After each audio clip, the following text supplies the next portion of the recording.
마을에 거대한 참나무가 한 그루 있었습니다. 아주 울창하고 아름드리 그렇게 자라난 그런 참나무였습니다. 그 나무는 마을 사람들이 살기 전부터, 오래전부터 그 자리에 있었습니다. 그리고 이렇게 그냥 겉으로만 봐서는 앞으로도 수백 년 동안 그 자리에 계속 있을 것만 같은 그런 나무였습니다. 그런데 어느 날 세찬 폭풍에 그만 나무가 반으로 이렇게 쪼개지고 말았습니다. 그러자 나무에 썩은 속이 훤히 이렇게 드러나 보였습니다. 겉으로는 아주 튼튼하고 오래오래 살 것 같았는데 이렇게 바람에 넘어지고 나니까 쉽게 그렇게 그냥 죽어버리고 말았다라는 것입니다. 속으로는 병들어 죽어가고 있었던 거죠. 여러분, 이렇게 겉으로 보기에는 멀쩡한데 속으로 썩어 들어가는 것, 겉과 속이 다른 것, 이것을 사자성어로 우리가 표리부동이라고 합니다. 겉과 속이 다르다는 것이요. 겉으로는 거룩한 척, 하나님의 백성인 척 그렇게 우리가 살아가지만 할렐루야 하면을 큰 소리로 외치지만 어쩌면 우리의 내면은 더럽고 또 추한 것들로 가득 차 있는 것입니다. 사실 누구나 어느 정도의 이중성, 이것은 다 가지고 있는 것 같습니다. 이중적인 성격 없는 사람 없는 것 같습니다. 하지만 그 중에서도 우리나라 사람들은 특히나 이중적인 성향을 많이 가지고 있습니다. 왜 유독 우리나라 사람들에게만 이런 이중성이 좀 더 있을까? 그것은 아마 유교 문화의 영향 때문이 아닌가 싶습니다. 유교 문화 중에 허례 허식과 또 체면 문화를 중시하는 그 문화 때문에 우리나라 사람들이 그렇지 않나 하는 생각을 해봅니다. 우리나라 사람들이 자주 사용하는 그 단어 가운데 체면이라는 말을 자주 씁니다. 그래서 회장님 체면이 말이 아니고 남편 체면 좀 세워줘. 체면을 봐서라 체면 보지 말고 많이 먹어. 이렇게 이 체면이라는 단어를 많이 씁니다. 그리고 체면과 관련된 여러 가지 속담도 있습니다. 냉수 먹고 이 쑤신다. 냉수를 먹고서도 고기 먹은 척 이를 쑤시는 거 체면 때문이죠. 가난할수록 기와집을 짓는다. 가난하면서도 부자인 척 그렇게 기와집을 짓더라는 것입니다. 고급 자동차나 큰 집을 또 명품을 선호하는 것도 어쩌면 체면 문화 때문에 그렇지 않나 싶습니다. 체면 문화가 아무래도 작용한 것이지요. 이렇게 우리나라 사람들은 나보다 남을 많이 의식하면서 살아가더라는 것입니다. 서양의 사람들은 남들이 나를 어떻게 생각하든 별로 상관하지 않습니다. 그래서 이 사람들은 조금 더우면 그냥 훌러덩 다 벗어버리고 아주 티셔츠 하나만 입고 팬티 하나만 입고 그렇게 돌아다니기도 합니다. 또 추우면 꽁꽁 그렇게 싸매어 옷을 입고 다니는 것도 볼 수 있습니다. 그러나 우리나라 사람들, 한국인들은 어디를 가든지 늘 남의 이목을 의식하면서 보이기 위해서 행동을 하는 경우가 참 많이 있더라는 것이죠. 모든 일에 있어서 체면을 매우 중요한 가치로 삼고 있기 때문입니다. 그래서 없으면서도 있는 척하고 굶었으면서도 먹은 척 하더라는 것입니다. 속은 여기저기 상처투성이인데도 겉은 멀쩡한 척, 전혀 그렇지 않은 척 그렇게 행동할 때가 많이 있더라는 말씀입니다. 그런데 여러분, 이와 같은 모습은 우리의 신앙생활에도 믿음 생활에도 고스란히 드러나고 있더라는 것입니다. 거룩한 척, 경건한 척, 믿음이 있는 척 그렇게 행동하지만 실상은 빈 껍데기인 경우들이 많이 있더라는 것입니다. 하지만 이런 모습 오늘 우리들에게만 있는 것이 아니었습니다. 성경에도 보니까, 오늘 본문에도 보니까 바로 바리새인들과 서기관들의 모습 속에도 이런 모습이 있는 걸 볼 수 있습니다. 바로 서기관들, 바리새인들, 이들은 이것 때문에 예수님께 많은 책망을 받기도 했습니다. 오늘 본문 6절에 보시면 예수님은 이사야를 인용하시면서 이들을 향해서 이렇게 말씀하십니다. 이르시되 이사야가 너희 외식하는 자에 대하여 잘 예언하였도다. 기록하였으되 이 백성이 입술로는 나를 공경하되 마음은 내게서 멀도다. 예수님은 그들을 향해서 외식하는 자다 이렇게 말하고 있습니다. 즉 겉만 꾸미는 자라는 겁니다. 겉에만 집착하는 그런 사람들이라는 겁니다. 왜 바리새인들과 서기관들을 향해서 이렇게 말씀하셨을까요? 그것은 그들이 전통에만 너무 집착한 나머지 정말 중요한 것을 놓쳐버렸기 때문입니다. 3절로 4절에 보시면 바리새인과 모든 유대인들은 장로들의 전통을 지켜서 손을 씻지 않고서는 음식을 먹지 않았습니다. 또 시장에서 들어와서도 이 몸에 물을 뿌리지 않고서는 먹지 않았습니다. 잔과 주발과 녹그릇을 씻지 않고서는 먹지 않았다라는 거죠.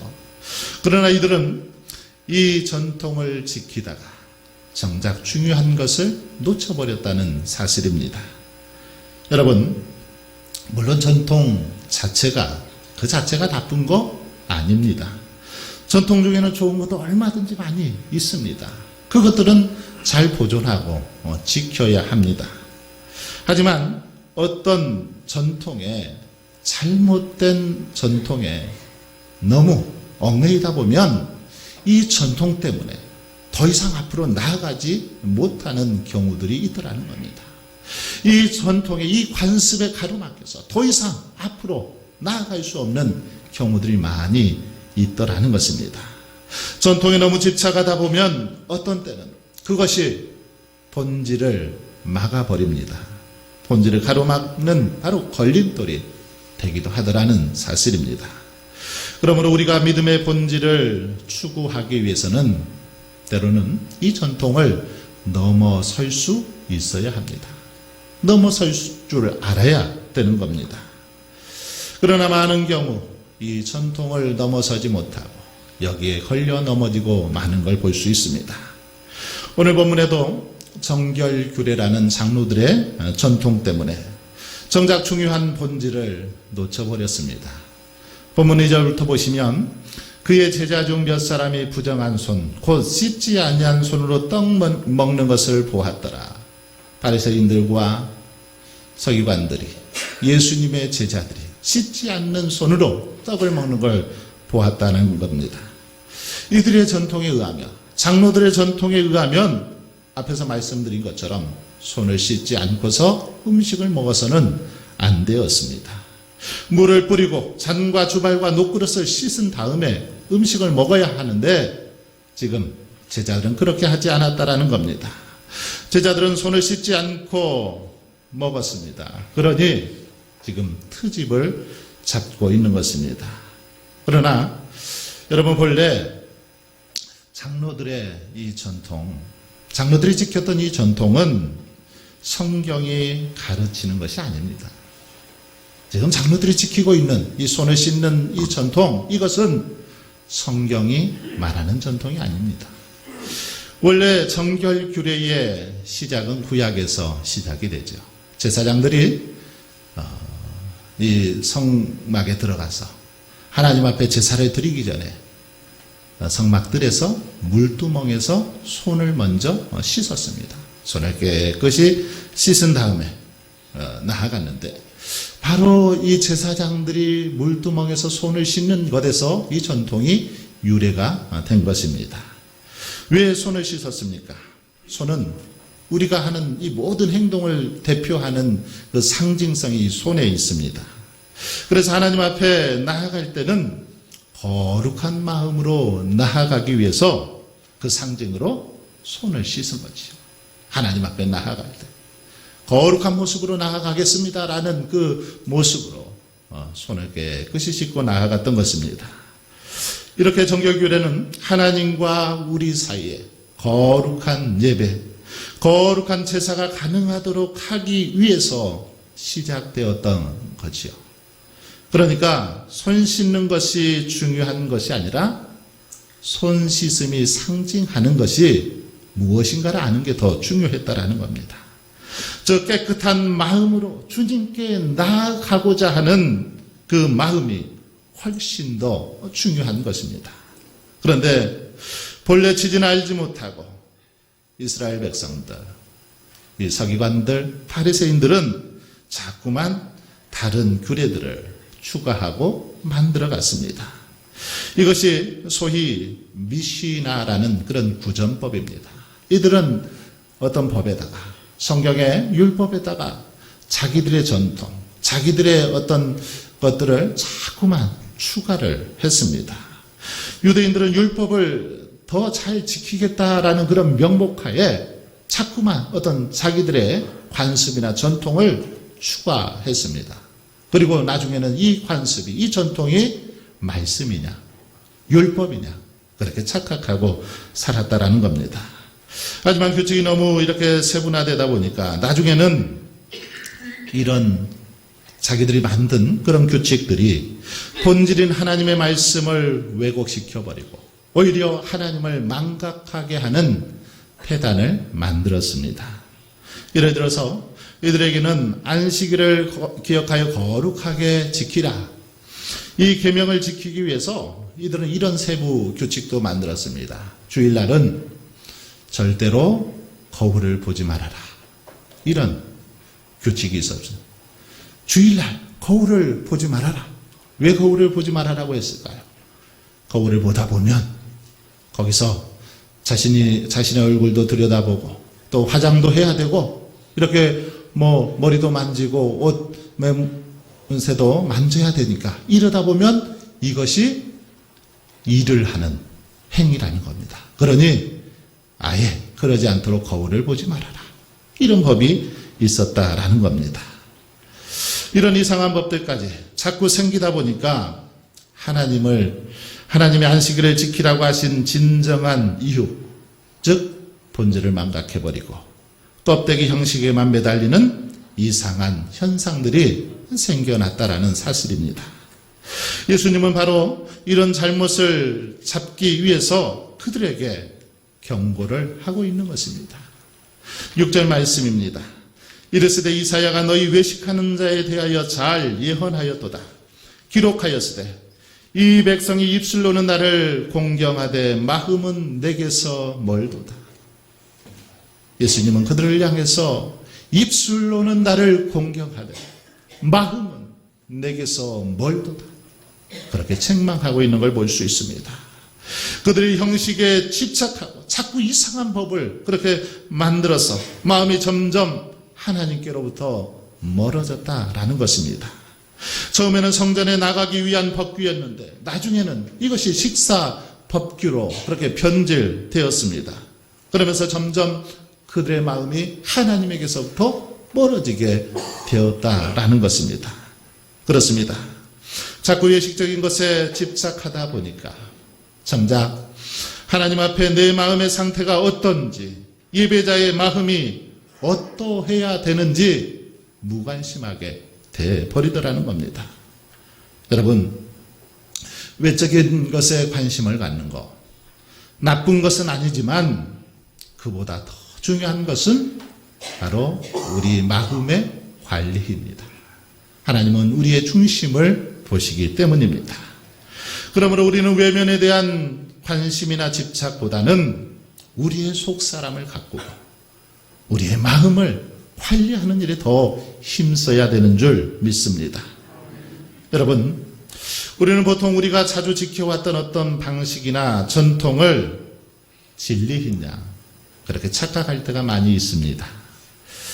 예를 들어서 오랫동안 한 형태로 예배를 드리다 보면, 한 폼으로 어떤 것을 하다 보면 그것이 마치 진리이냐, 그렇게 하지 않으면 안 되는 것처럼 생각할 때가 많이 있습니다. 그러나 여러분, 정말 중요한 본질은 예배의 형식이 아니라 예배자의 정신, 예배자의 마음이라는 것입니다. 예배에서 제일 중요한 것, 하나님 앞에 나를 어떻게 드리는가, 이것이 중요한 것입니다. 하나님 앞에 자신을 드리는 것보다 더 중요한 것이 없습니다. 그런데 어떤 사람은 예배를 잘 드렸냐라고 물으면 그렇게 대답합니다. 예배 시간에 빠지지 않았어요. 그날 그 자리에 있었어요. 그렇게 말합니다. 이 말은 여러분, 단순히 예배 참석했습니다 라고 대답하는 것이지 예배를 잘 드렸느냐 못 드렸느냐에 대한 대답이 못 됩니다.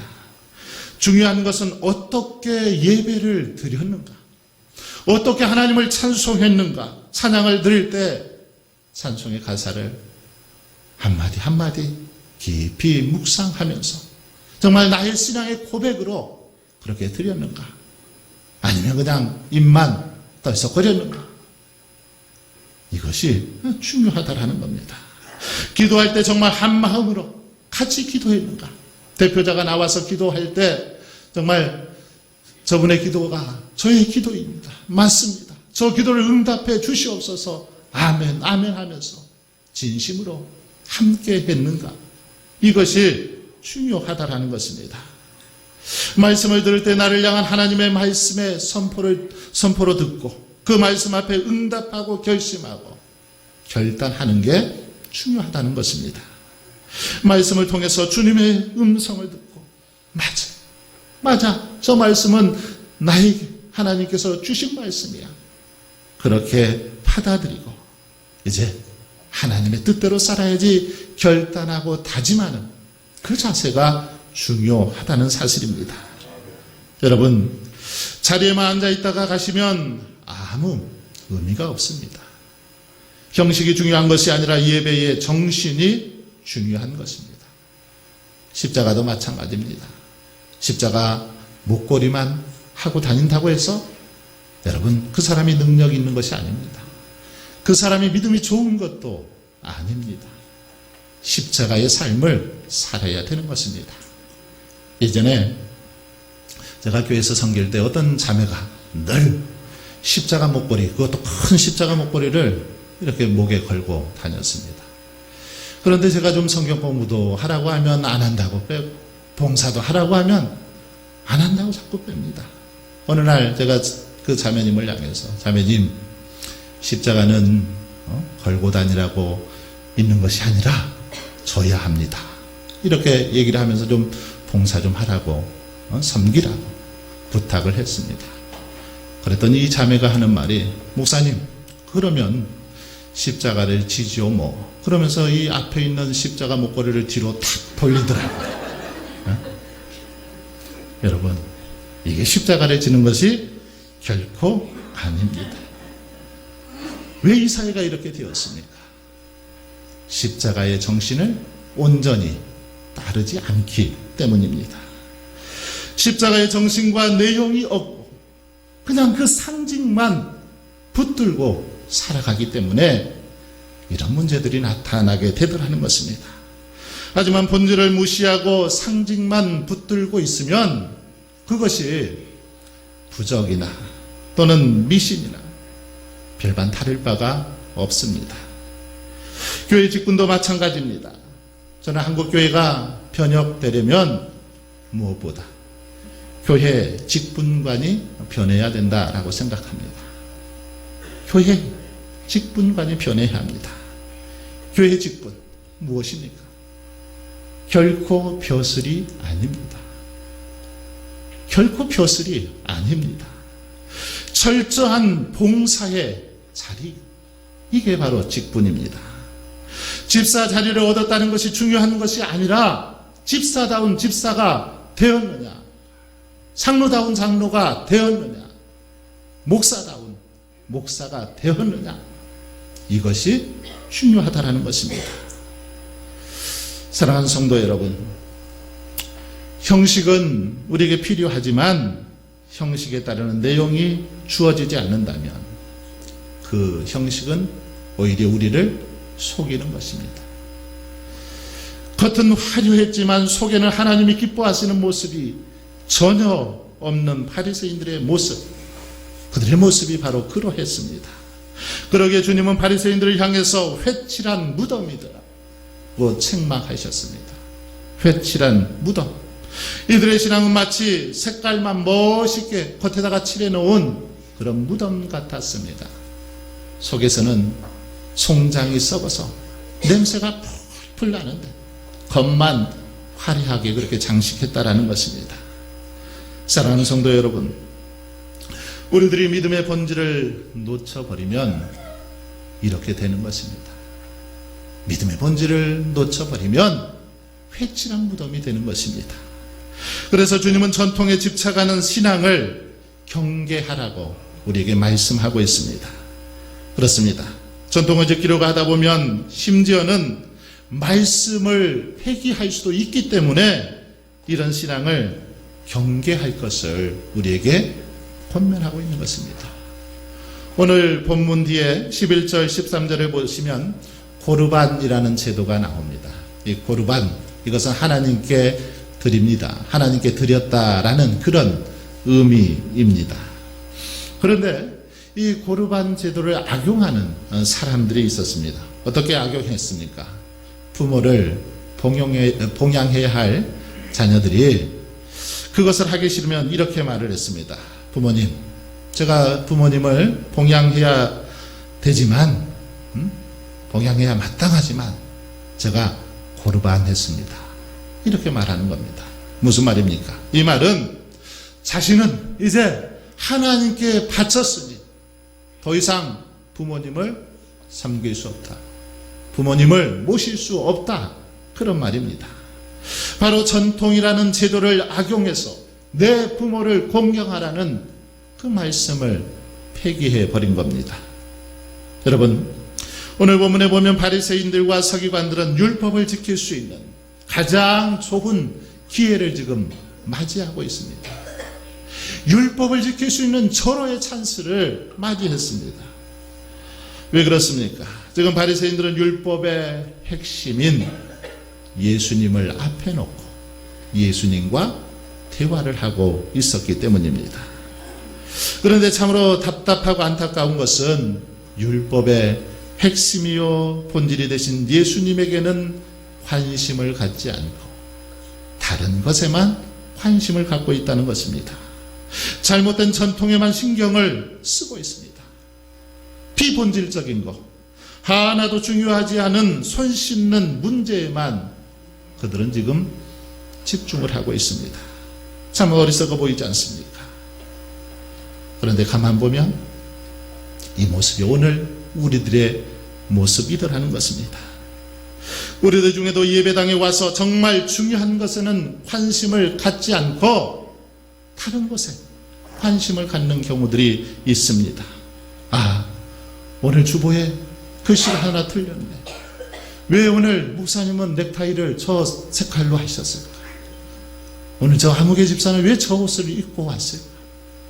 이런저런 생각을 하다가 정작 주님을 생각하지 못하고 주님께 우리의 온 마음을 드리지 못할 때가 많이 있더라는 것입니다. 여러분, 우리에게 정말 중요한 것 무엇입니까? 예수 그리스도입니다. 우리의 구원이요 소망이신 예수님을 만나는 것, 예수님을 경배하는 것, 예수님을 사랑하고 온 마음을 다해서 예수님을 섬기는 것, 이것이 가장 중요한 것입니다. 그런데 이런 것에는 관심이 없고 다른 것에만 관심을 갖습니다. 본문 속에 바리새인들과 서기관들처럼 예수님과 대화를 하고 있으면서도 율법의 완성이요 진리 그 자체이신 예수님을 모릅니다. 예수님과 영적인 대화를 하고 그 예수님께 경배하고 사랑을 고백할 수 있는 그런 기회가 있음에도 불구하고 한심하게도 이런 기회를 다 내팽개치고 마는 걸 볼 수 있습니다. 바리새인과 서기관들을 보십시오.